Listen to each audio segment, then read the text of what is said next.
Good morning to everybody and welcome to Timeout this morning. My name is Jack Vint and it's early in the morning. The sun's just coming up behind me and it's like the Afrikaans person would say, as bloody coat. Translated, that is very cold.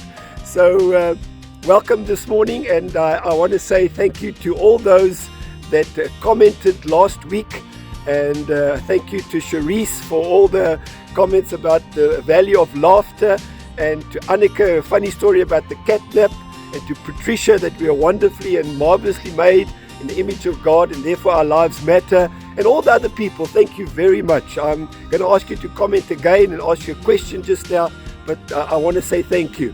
Now, this morning I was wondering what happened to all the probes that were launched in South Africa over the last couple of years, and there were many.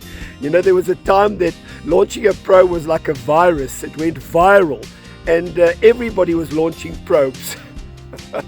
You know, I don't know who was the smart aleck that told government officials about the word probe, but nobody was having an investigation or an inquiry anymore. Everybody was launching a probe.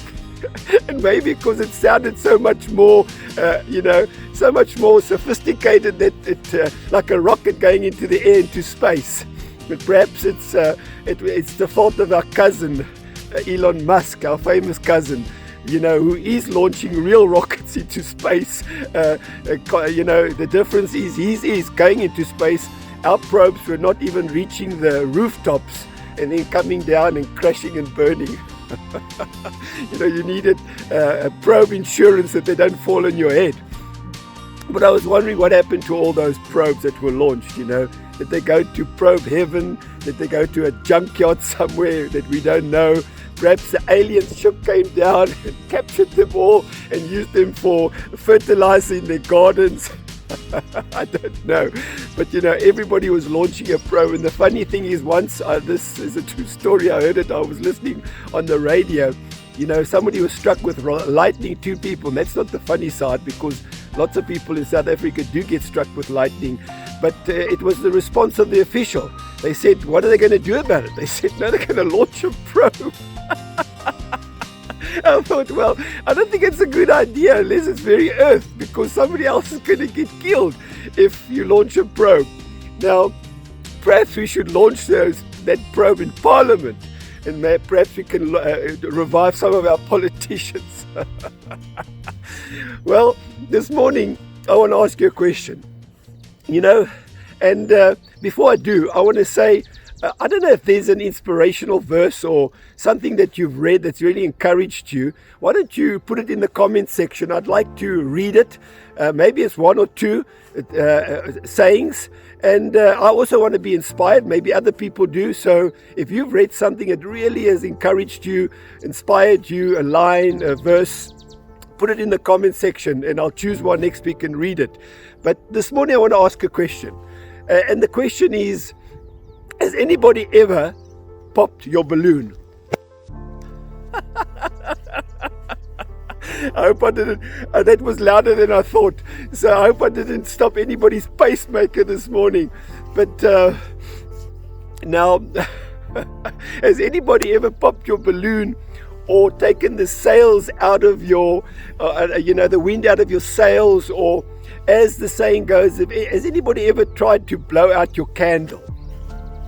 Now, somebody once wrote this saying. They said, if you blow out somebody else's candle, it doesn't make your candle shine any brighter. And I thought, well, that's a very good saying. But, have you ever had that happen to you where people want to somehow discredit you, your good idea, your thought?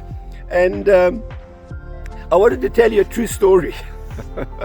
Most of the stories I tell you are true stories. But, when I was young, I remember very clearly, I don't know, it was pre-Eskom, I can't remember that far back, but I remember that I often had a candle, it was like a metal base with a handle like a cup, and it was green or blue, and my mother used to put a candle there in my room, Now, I don't know if it's because we had load shedding or no electricity, but or perhaps it was just to comfort me because I was a bit nervous as a child.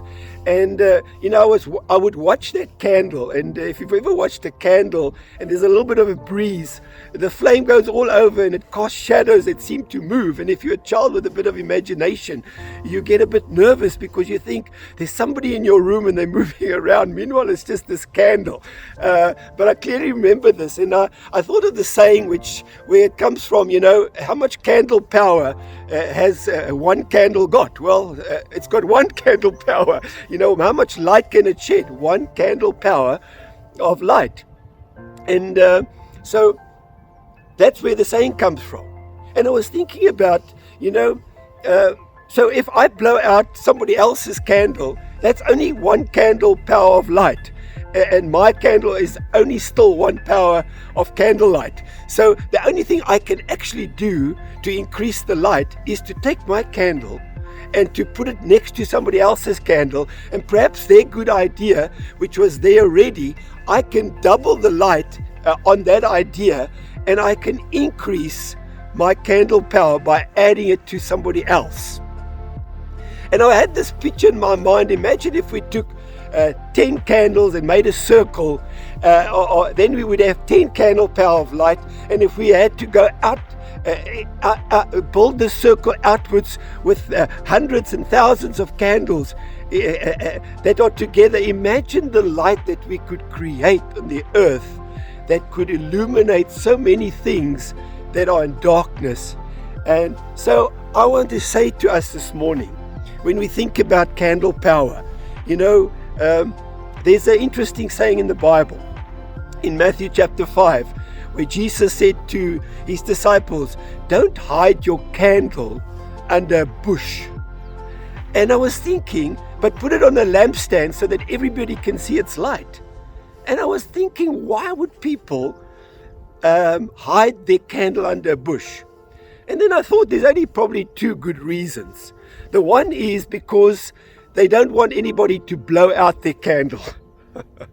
And the second one is because they don't believe that their candle is bright enough to make a difference, because it's only one candle power of light.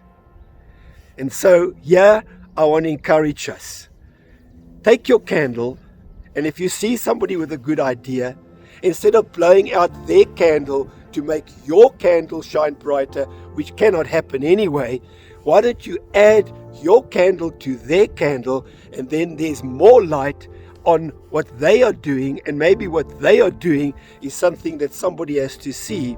And if we continue to do that, we can be a light to this earth, and we can make a difference. I want to encourage you to do that. My name is Jack Vint. Thank you for watching. I'll be waiting in anticipation for your inspirational comments. God bless you, and I'll see you next Saturday.